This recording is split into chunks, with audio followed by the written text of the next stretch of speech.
Good morning, YouTubers. Sawmill Bill 70 here. As you can see, by the way, this was done by my granddaughters. They got together and they come up and made this t-shirt for me. So I'm wearing it now because I'm indoors. You'll probably be seeing more of it when the warmer weather gets here, and I can't wait. But anyway, the reason I'm doing this video in my home here is because, as you've seen in my last video, I had eye surgery, and it's been 5 days now since I had my second eye surgery, which went great, and I have no problems. I have 20/20 vision now, and it's nice not to have to wear glasses to watch TV or to work on the computer. But I still need glasses for reading, in which I knew that. You know, that was no surprise. But anyway, I'm really getting short on videos here. That's why I'm doing this, because I'm not doing anything outside. The first issue is that I ran out of firewood, and I can't cut because I can't do anything. So I ran out, and I'm heating my home now with oil, and I haven't run that oil furnace in 10 years, so fortunately everything worked fine. The second issue is that my well tank got waterlogged, my pressure tank in my well, and which is not normally a big deal, except in my case, I had that tank buried underground. Back in 1981, I had it installed. That's when we first moved up here. We didn't have the house at the time. We bought a house trailer, and we lived in the house trailer for 3 years, but I told them I wanted the tank buried so I wouldn't have to worry about freeze problems in the wintertime. And over the years, you know, I mean, I didn't dig it up and change it. I mean, everything was fine. I figured, hey, I'll just so happens, it happens to be the coldest time of the year, ground's frozen, and I can't get to the tank. I can't dig into the ground. So I don't have water in my house right now, so, you know, it's a real inconvenience. I am hooking up the new pressure tank in the basement, and I'll bring you along with that bits and pieces as I go. I'm not going to show you the whole boring thing because, you know, I'm winging it. I'm just putting it together. I'm putting a whole new tank in, a whole new header on the tank. The other one is buried. I have no idea how it's hooked up. I didn't do it. The well company did that, but it lasted for 40 years, so I can't complain. The only thing I can complain about is the timing, and that's not the tank's fault. But anyway, but that excuse me, that's where I'm at right now. So I still can't really do anything. I'm working down in the basement, hooking the tank up. I'm not lifting anything heavy. I'm not supposed to lift, you know, over 10 pounds, and I'm not supposed to be bending over a lot, and I'm not. I'm trying to sit. I'm sitting on the floor and working so I don't have to bend over. So anyway, hopefully today, I've never done this before, but I'm going to temporarily hook it up. I'm going to hook it up permanently, but it's a temporary until I can get that other tank out. But I don't know if I can run the system with 2 tanks.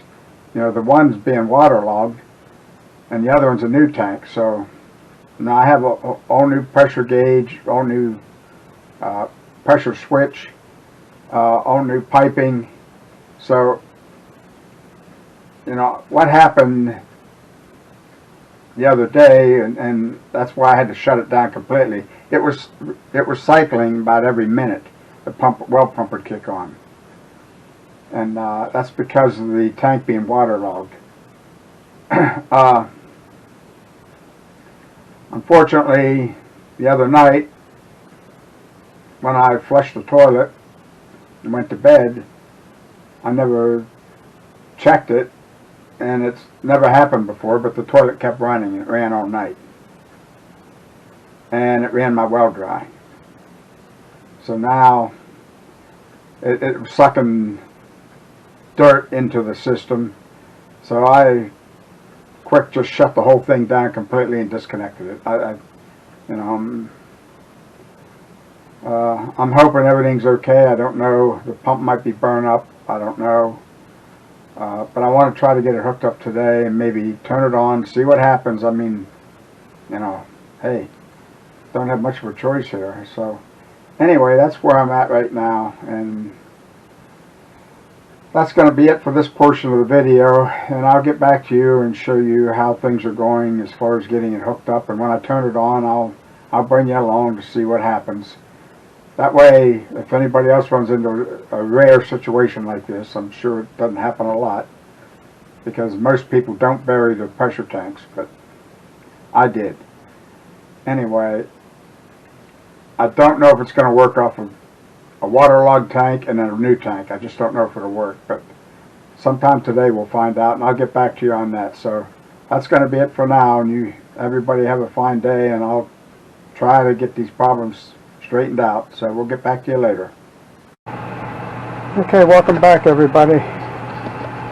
And this is just dry fit. I don't have it complete, and I don't have it glued together yet, but I got the water coming in here from the well, going down, and it's probably going down on a 45, and it comes around.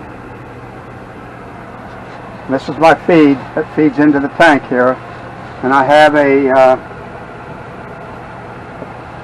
check valve there, and then I have my pressure relief valve and my drain, and I have my gauge and my pressure switch. I don't have that wired in yet. And then I have a ball valve over here for shut off to the house, and I have a plastic ball valve there shut off to the tank.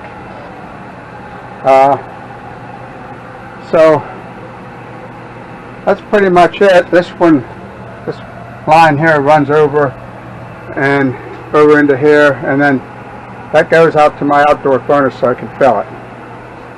And this, I apologize for the lighting. It's horrible. My light up here, right there, for some reason yesterday when I needed it the most, it went out on me. Don't know why. Anyway, I'll need a new light, I guess. But, back out a little here. This is my tank. This is a 175-gallon water tank I built. It's stainless steel, but I have it wrapped in insulation and bubble wrap, oiled bubble wrap. But I don't know if I can get the whole thing in here or not. It's really hard to see. The lighting, like I said, is really bad. I apologize, but anyway, and the noise you hear is the furnace running, my oil furnace. And and you can see how dirty my filter got. When the well ran low, it started to pump dirt into the system, and the filter caught most of it, probably 99% of it. Thank goodness. But I got to change that before I fire this up. But I'm hoping, my other tank is underground, and I can't get to it. So, because the ground's frozen. So I'm going to try to, so we have water. We have no water right now. So I'm going to wire this up, got to glue all these pipes together, and then I'm going to fire it up, see if it works, and I'll bring you along for that. So anyway, that's it for now. So we'll catch you all later.